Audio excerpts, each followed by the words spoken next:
तो guys season 2 की शुरुआत होती है गोजो के पास से। पर उससे पहले मैं आपको एक चीज क्लियर कर दूं कि जो सीजन 2 है ये 2 पार्ट्स में डिवाइडेड है। फर्स्ट पार्ट है गोजो का पास्ट आर्क, जिसमें हमें गोजो के काले कारनामों के बारे में पता लगेगा, और दूसरा है शिबुया इंसिडेंट आर्क, जो कि सीजन 1 के ही आगे की स्टोरी को कंटिन्यू करेगा। पर इस वीडियो में हम बात करेंगे गोजो के पास्ट के बारे में, और हमें पता लगेगा कि गोजो ने जो से ये काले कारनामे किए ना पास्ट में, उन सभी का सारा काला चिट्ठा हमारे सामने होगा। और हमें ये भी पता लगेगा कि क्यों इतनी लड़कियां इस पे मरती हैं। भाई हमारे लिए भी छोड़ दे। सॉरी, इस आर्क में हमें पता चलेगा कि गोजो इतना ओवर पावर कैसे है, और इस लोंडे के पास इतनी सारी पावर आई कैसे, और ऊपर से इसके और इसके लंगोटिया यार, मतलब कि इसके और गेटो के बीच में दरार आई कैसे। तो देखते हैं कि आखिरकार कैसे ये दो दोस्त बने जाने दुश्मन। तो चलते हैं 2006 में, जहाँ हम देखते हैं मैं और आयोरी एक केस सॉल्व करने जाते हैं और वो वही कैद हो जाते हैं, और तब उन्हें बचाने के लिए गोजो, गेटो और शोको को भेजा जाता है। पर हम देखते हैं मैं और आयोरी बहुत सारी कोशिशों और कैलकुलेशन करके वहाँ से बाहर निकलने का रास्ता ढूंढ ही लेते हैं। और तब गोजो आयोरी से कहता है, तो देखो आयोरी, मैं तुम्हें आखिरकार बचाने आ ही गया, जिससे आयोरी गुस्सा हो जाती है और तभी एक कर्स स्पिरिट उस पर हमला कर देती है। और हम देखते हैं गेटो अपनी कर्स स्पिरिट से उसे बचा लेता है, और तब आयोरी शोको के गले लगकर रोने लगती है। तब मैं उनसे वेल के बारे में पूछती है, जिसे सुनकर वो सभी सुन हो जाते हैं। ये गड़बड़ है बाबा। और तब स्कूल में मासामिची पूछते हैं, तो अब मुझे बताओ बिना सुपरविजन के किसका आइडिया था वहाँ जाने का। और तब वो दोनों गोजो की तरफ इशारा करते हैं। और तब थोड़ी देर बाद गोजो और गेटो बास्केटबॉल खेल रहे होते हैं, और तब गोजो कहता है, मैं तो अब लोगों को बचाते बचाते थक चुका हूँ। तब गेटो कहता है, jujutsu sorcerers non jujutsu sorcerers को बचाने के लिए ही एग्जिस्ट करते हैं। और तब गोजो उसका मजाक उड़ाने लगता है, जिससे गेटो को गुस्सा आ जाता है। और तभी मासामिची वहाँ आ जाते हैं और उन्हें एक नए मिशन के बारे में बताने लगते हैं। और तब मासामिची कहते हैं, मास्टर टेंगन के लिए एक स्टार प्लाज्मा वेसल मिली है, और तुम्हें उसे यहाँ लेकर आना होगा और उसे इरेज करना होगा। जैसे कि तुम लोग जानते ही हो कि मास्टर टेंगन की पावर पिलर ऑफ जुजुत्सु और जुजुत्सु स्कूल को बैरियर प्रोवाइड करती है, और उनके पास इमोर्टैलिटी की भी पावर है, पर वो फिर भी बूढ़े होते जा रहे हैं। तो अब एक टाइम के बाद उनकी पावर्स को एक कंपैटिबल बॉडी चाहिए होगी, जो कि एक स्टार प्लाज्मा वेसल होगी। और हर 500 सालों में मास्टर टेंगन को इसी तरह के स्टार प्लाज्मा वेसल के साथ मर्ज करना पड़ता है, ताकि वो न्यू स्टेट में जाकर ह्यूमैनिटी के दुश्मन न बन जाएं। पर यहाँ 2 ग्रुप्स हैं जो ऐसा होना नहीं देना चाहते, और वो स्टार प्लाज्मा वेसल को टारगेट कर रहे हैं, जिसमें से पहला ग्रुप है क्याओ ग्रुप, जो कि मास्टर टेंगन को दूसरी स्टेट में भेजकर जुजुत्सु वर्ल्ड को बदलना चाहते हैं, और इसमें सारे कर्स यूजर्स हैं। और दूसरा है स्टार रिलीजियस ग्रुप, जिसमें सारे नॉन जुजुत्सु सॉर्सरर्स हैं, जो कि मास्टर टेंगन को पूजते हैं, और वो नहीं चाहते कि वो किसी तरह के अपवित्र वेसल के साथ मर्ज करें। वैसे सच बताऊं, इसे सुनकर ना बाबुओं वाली फीलिंग आ रही है। चलो। और तब हमारे दोनों हीरोज निकल पड़ते हैं उस हसीना को लेने, और यहाँ हम देखते हैं वो हसीना पहले से ही कुछ गुंडों के बीच फंस चुकी होती है, और यहाँ एंट्री होती है हमारे पहले हीरो गेटो की, जो कि उस हसीना को गिरते हुए बचा लेता है। और यहाँ गोजो क्यू ग्रुप के एक चौड़ में मेंबर की चटनी बना रहा होता है, और दूसरी तरफ हमें पता चलता है कि ये सारा कारनामा टोजी फुशिगुरु का होता है। और फन फैक्ट बताऊं आपकी जानकारी के लिए, ये हमारे खड़ोस मेगामी फुशिगुरु के बापूजी हैं, जिन्होंने अपने टमाटर को पैसों के लिए बेच दिया। और टमाटर नहीं है, सपुत्र है, सपुत्र। ओ सॉरी सपुत्र को। और ये सारे कारनामे वो स्टार रिलीजियस ग्रुप के पैसों के लिए कर रहा है, और उसने उन लोगों को गोजो को कमजोर करने के लिए भेजा होता है। और इधर वो हसीना, वो जालिम परी गोजो की बाहों में पड़ी, और उसके बाद गोजो को भी पड़ी।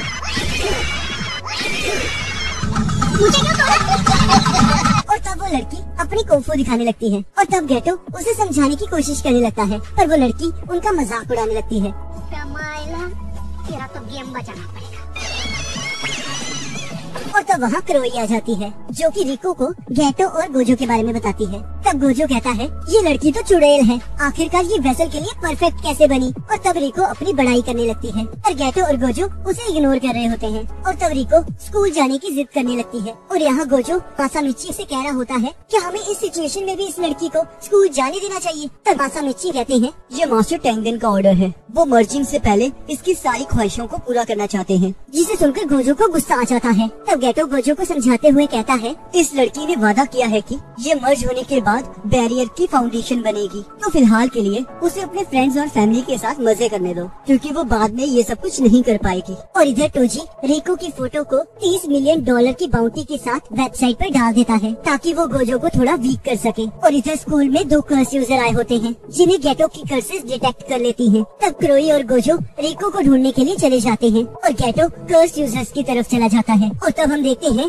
गेटो एक शिकिगामी यूजर से मिलता है और अपनी कर्स मैनिपुलेशन टेक्निक से उस बूढ़े आदमी पर हमला कर देता है। और तब वो उससे बच के दोबारा से गेटो पर हमला कर देता है और तब गेटो उसे एक इल्यूजन में फंसा देता है और उसे बहुत बुरी तरह मारता है। और यहाँ दूसरी तरफ गोजो रिको को ढूंढते हुए चर्च पहुँच जाता है जहाँ सारी लड़कियाँ गोजो को देखकर उसकी दीवानी हो जाती है। तब टीचर भी गोजो को अपना नंबर देने लगती है जिससे सारी लड़कियों के तन बदन में आग लग जाती है। और तब गोजो रिको को मौका पाते ही वहाँ से ले जाता है। और यहाँ हम देखते हैं एक दूसरे कर्स यूजर ने उन पर नजर रखी होती है और तभी वहाँ क्रोई आकर उस कर्स यूजर को बहुत बुरी तरह धोती है। और तभी गेटो अपने कर्सेस की मदद से उस कर्स यूजर को पकड़ लेता है पर वो कर्स यूजर अचानक से गायब हो जाता है। और यहाँ गोजो और रिको के पास उस कर्स यूजर के काफी क्लोन्स आ जाते हैं। तब गेटो गोजो को बताता है रिको पर किसी ने टाइम बाउंटी लगाई है और ये परसों के अगले दिन सुबह 11 बजे एक्सपायर हो जाएगी। और तब गोजो अपना स्वैग दिखाते हुए 2 आदमियों को अपनी पावर से एक दूसरे के साथ स्ट्राइक करवा देता है। तब रिको कहती है आखिरकार इनमें से असली है कौन और ये तो शिकिगामी की तरह गायब भी नहीं हुए। तब गोजो कहता है ये सभी क्लोन्स हैं और ये सारे के सारे असली हैं। और तब 2 क्लोन्स गोजो पर हमला कर देते हैं पर गोजो की पावर की वजह से वो उस तक नहीं पहुंच पाते। और तब गोजो कहता है तो तुम अपने अकेले 5 क्लोन्स बना सकते हो और तुम हर बार अपनी मेन बॉडी को उस क्लोन में ट्रांसफर कर देते हो जो कि खतरे से बाहर होती है। तब वो कर्स यूजर कहता है आखिरकार तुम्हें मेरी कर्स एनर्जी के बारे में इतना कैसे पता। तब गोजो कहता है क्योंकि ये मेरी आंखें अकेली लड़कियों को इम्प्रेस करने के काम नहीं आती। मेरी पावर के कारण जो भी चीज मुझ तक पहुँचने की कोशिश करती है वो बहुत स्लो हो जाती है जिसके कारण वो कभी मेरे तक पहुँच ही नहीं पाती। और जब मैं अपनी लिमिटलेस टेक्निक को एम्पलीफाई करता हूँ तब चीजें मेरी तरफ खींची चली आती है। और तब वो कर्स यूजर वहाँ से भागने लगता है। तब गोजो अपनी टेक्निक यूज करके उस पर्सन को पकड़ लेता है और अपनी reverse curse technique red use करने लगता है। तब गोजो हंसते हुए कहता है ओह मैं फिर से फेल हो गया, क्यों हिला डाला ना।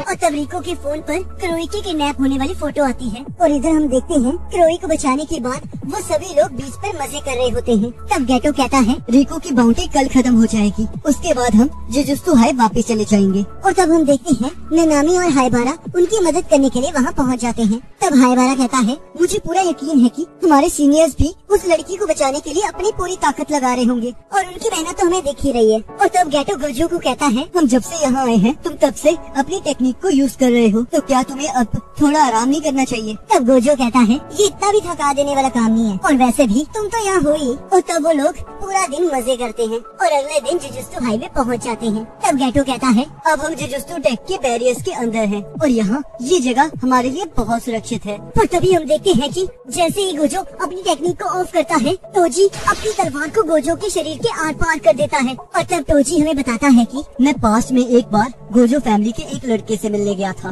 जिसके पास 6 आइस और लिमिटलेस कर्स टेक्निक थी और वो पहली और आखिरी बार था जब किसी ने मेरी प्रेजेंस को महसूस किया था और इसी वजह से मैंने गोजो का थकाने के लिए ये सब कुछ किया। और तब हम देखते हैं गेटो अपनी कर्स स्पिरिट से टोजी को पकड़ लेता है और तब गोजो गेटो को रिका और क्रोई को वहाँ से ले जाने के लिए कहता है और कहता है मेरी चिंता मत करो, मैंने अपनी कर्स टेक्निक से अपने आप को बचा लिया है। और तब गेटो उन दोनों को लेकर वहाँ से चला जाता है और तब यहाँ टोजी और गोजो में लड़ाई शुरू हो जाती है। तब गोजो सोचता है इसके पास तो कोई कर्स एनर्जी भी नहीं है पर हेवनली पैक्ट के कारण इसके पास सुपर ह्यूमन स्ट्रेंथ है। और तब गोजो अपने पावर से टोजी को दूर फेंक देता है पर टोजी के पास कोई कर्स एनर्जी न होने के कारण गोजो उसे सेंस नहीं कर पा रहा होता। और तब गोजो अपनी लिमिटलेस टेक्निक ब्लू से अपने आसपास की सारी चीजों को उड़ा देता है और तभी गोजो के पास बहुत सारे फ्लाई हेड्स आ जाते हैं और तभी टोजी गोजो पर अपनी तलवार से हमला करके उसे बीच में से काट देता है। और हम देखते हैं गोजो बुरी तरह कट चुका होता है और उसके शरीर से बहुत ज्यादा खून निकलने के कारण उसकी मौत हो जाती है। और तब यहाँ गेटो क्रोई को पीछे छोड़ते हुए रिको को टॉम्स ऑफ स्टार के हॉल में ले जाता है। तब गेटो कहता है अगर तुम यहाँ से नीचे उतरोगी तो तुम एक और बैरियर के अंदर पहुँच जाओगी और उसके अंदर केवल इनवाइट किए हुए पर्सन ही जा सकते हैं और तब तुम्हें मास्टर टेंगन के साथ मर्ज करना होगा। पर तुम्हारे पास एक दूसरा रास्ता भी है कि तुम क्रोई के साथ वापस चली जाओ और अपनी जिंदगी आराम से जियो। जब गोजो और मुझे ये मिशन मिला था तब हमने डिसाइड कर लिया था कि अगर तुम मर्ज नहीं होना चाहोगी तो भी हम तुम्हारी प्रोटेक्शन करेंगे। तो बताओ तुम क्या चूज करना चाहती हो। और तब रिको रोते हुए सबके साथ बाहर दुनिया में रहना चूज करती है। और तभी हम देखते हैं टोजी अपनी बंदूक की गोली को रिको के सिर के आर पार कर देता है, जिससे उसकी मौत हो जाती है। तब गेटो कहता है, आखिरकार तुम अंदर कैसे आए। तब टोजी कहता है, अगर तुम ये जानना चाहते हो कि गोजो का क्या हुआ है तो मैं तुम्हें बता दूं, मैंने उसे मार डाला है। जिसे सुनते ही गेटो को गुस्सा आ जाता है और वो अपनी कर्स स्पिरिट से टोजी पर हमला कर देता है। और तब हम देखते हैं टोजी गेटो के हमले से बच जाता है। तब गेटो पूछता है कि आखिरकार तुम यहाँ तक पहुँचे कैसे। तब टोजी कहता है, मेरे पास कोई कर्स एनर्जी नहीं है, मतलब कि मैं एक इनविजिबल मैन हूँ, तो मुझे कोई भी जुजुत्सु सॉर्सर नहीं पकड़ सकता। और मेरे हेवनली डिस्ट्रक्शन के कारण मैं जुजुत्सु हाई के बैरियर्स को भी आराम से पार कर सकता हूँ। और रही बात गोजो को मारने की, तो उसे मैंने एक कर्स टूल से मारा है, जो कि किसी भी कर्स टेक्निक को कुछ टाइम के लिए ब्लॉक कर सकता है। और इस कर्स टूल को मैं एक कर्स स्पिरिट की मदद से यहाँ लाया हूँ, जिसे मैंने छोटा करके अपनी बॉडी के अंदर छुपा लिया था। और तब गेटो पूछता है, तो फिर उस लड़की का क्या हुआ जिसे तुम रास्ते में मिले थे। तब टोजी कहता है, उसे मारने का मेरा कोई मोटिव नहीं था, तो अगर वो लकी हुई तो वो अभी जिंदा होगी। और तब गेटो फिर से अपने कर्स स्पिरिट से टोजी पर हमला कर देता है और हम देखते हैं टोजी उसे हरा देता है। और तब गेटो टोजी की कर्स स्पिरिट को एब्जॉर्ब करते हुए कहता है, मेरी टेक्निक का नाम कर्स मैनिपुलेशन टेक्निक है और मैं इसकी मदद से कर्सेस को एब्जॉर्ब करके कंट्रोल कर सकता हूँ। और हम देखते हैं टोजी गेटो पर अपनी तलवार से हमला करता है और वो लोग नीचे गिर जाते हैं। तब टोजी हंसते हुए कहता है, मुझे यकीन नहीं हो रहा कि मेरे जैसे बिना कर्स एनर्जी के यूजर से तुम सभी इतनी आसानी से हार गए। और तब हम देखते हैं टोजी रिको की बॉडी को स्टार रिलीजियस ग्रुप के हेड के पास ले जाता है, जहाँ उनका बॉस उसे पैसे देने की बात करता है और कहता है, स्टार रिलीजियस ग्रुप हमेशा से मास्टर टेंगेन की पूजा करता आया है और पहले भी जुजुत्सु सॉर्सर्स और नॉन जुजुत्सु सॉर्सर्स के बीच नहीं बनती थी, जिसकी वजह से आज का स्टार रिलीजियस ग्रुप बना है। और इस बार इतिहास में पहली बार एक पाप हुआ है। हमारे मास्टर टेंगेन एक इम्प्योरिटी के साथ मर्ज होने वाले थे और अगर हमने इसे ना रोका होता तो हम अपने फॉलोअर्स को क्या जवाब देते। पर अब हमारे पास वो है जो हमारे हाथों से खोने वाला था। और तब वो रिका की बॉडी को लेकर वहाँ से चला जाता है। और तब हम देखते हैं टोजी जब वापस जाने लगता है तब उसे रास्ते में गोजो दिखाई देता है, जिसे देखकर वो पूरी तरह शॉक हो जाता है। तब गोजो कहता है, जब तुमने मुझ पर हमला किया था तब मैंने अपनी पूरी एनर्जी को रिवर्स कर्स टेक्निक में लगा दिया था, जिसकी वजह से मैं अपने आप को बचा पाया। पर आज से पहले मैं इसे कभी इस्तेमाल नहीं कर पाया था, पर देखो मैंने मौत के करीब पहुँचते ही इस पर महारत हासिल कर ली। और अब तुम इसलिए हारोगे क्योंकि तुमने उस टाइम मेरे सिर पर हमला नहीं किया था। और तब टोजी गोजो पर हमला कर देता है और तब गोजो उसे बड़े आसानी से डॉज करके उस पे कर्स एनर्जी रिवर्सल रेड से हमला करता है। तब टोजी बहुत दूर जाके ये तो मॉन्स्टर बन चुका है और अब ये लिमिटलेस टेक्निक की सारी एप्लीकेशन को यूज करने लगा है, जिसमें से पहली है ये किसी भी चीज को अपने पास आने से रोक सकता है, और दूसरी है limitless curse technique amplification blue, और तीसरी है रिवर्स कर्स टेक्निक रेड। और अच्छी बात तो ये है कि मैं इन तीनों चीजों को बड़ी आसानी से संभाल सकता हूँ। और तभी टोजी फिर से गोजो पर हमला कर देता है, पर गोजो उसके हमले को बड़े आसानी से डॉज करते हुए सोचता है, रिको मुझे माफ कर देना कि मैं तुम्हारे लिए गुस्सा नहीं हूँ, पर मैं क्या करूँ, मुझे इस टाइम ये दुनिया बहुत अच्छी लग रही है। जुजुत्सु की दुनिया में जब कोई टेक्निक किसी को पास ऑन होती है तब उसकी एक ही एडवांटेज होती है कि उसे यूज कैसे करना है उसके बारे में पहले ही बताया गया होता है, और यही इसकी डिसएडवांटेज है क्योंकि ये इन्फॉर्मेशन कभी भी लीक हो सकती है। और तुम्हें देखकर ऐसा लग रहा है जैसे कि तुम ज़ेनिन क्लैन से हो और इसी वजह से तुम्हें मेरी टेक्निक के बारे में इतना कुछ पता है, पर एक ऐसी टेक्निक है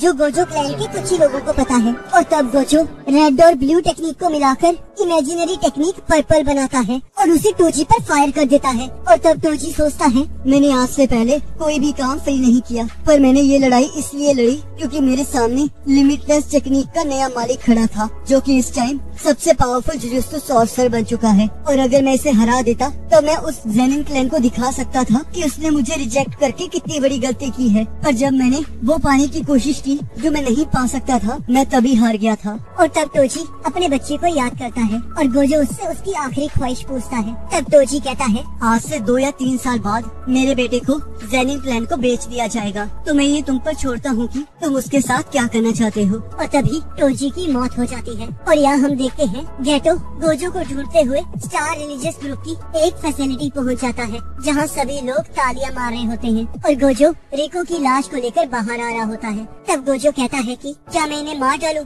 क्योंकि मुझे इस टाइम कुछ भी समझ नहीं आ रहा है। तब गेटो कहता है इसका क्या फायदा होगा, ये लोग तो मामूली से फॉलोअर्स हैं। जिसने ये सब कुछ किया है वो तो अब तक भाग चुका है। और तब हमें 1 साल बाद का सीन दिखाया जाता है, जहाँ हमें पता चलता है कि गोजो बहुत ताकतवर बन चुका है और अब वो काफी मिशंस अकेले करने लग गया है, जिसकी वजह से गेटो बहुत अकेला महसूस करने लगा है। और वो इस चीज में उलझा हुआ है कि उसे जुजुत्सु सॉर्सर के तौर पर नॉन जुजुत्सु सॉर्सर्स की मदद करनी चाहिए या नहीं। पर वो फिर भी जुजुत्सु सॉर्सर होने की सारी ड्यूटीज को निभा रहा होता है, पर वो अभी तक रिको के साथ हुए हादसे को नहीं भुला पा रहा होता। तब यहाँ गेटो अपने जूनियर हाइबारा से पूछता है कि क्या तुम्हें लगता है कि तुम जुजुत्सु सॉर्सर के तौर पर रह सकते हो, क्या तुम्हें ये मुश्किल नहीं लग रहा है। तब हाइबारा कहता है मैंने कभी इतना डीपली नहीं सोचा, पर मुझे लगता है ऐसी कोई तो चीज है जिसमें मैं अपना फुल कंट्रीब्यूशन दे सकता हूँ। और तभी हम देखते हैं कि स्पेशल ग्रेड सॉर्सर युकी सुकुमो वहाँ आ जाती है। तब गेटो कहता है तुम तो वही लड़की हो ना जो कि कभी भी कोई मिशन नहीं लेती है। तब युकी कहती है ये इसलिए है क्योंकि मेरी और जुजुत्सु हाई की कभी नहीं बनी। जुजुत्सु हाई हमेशा बीमारी के सिम्टम से लड़ता है और मैं तो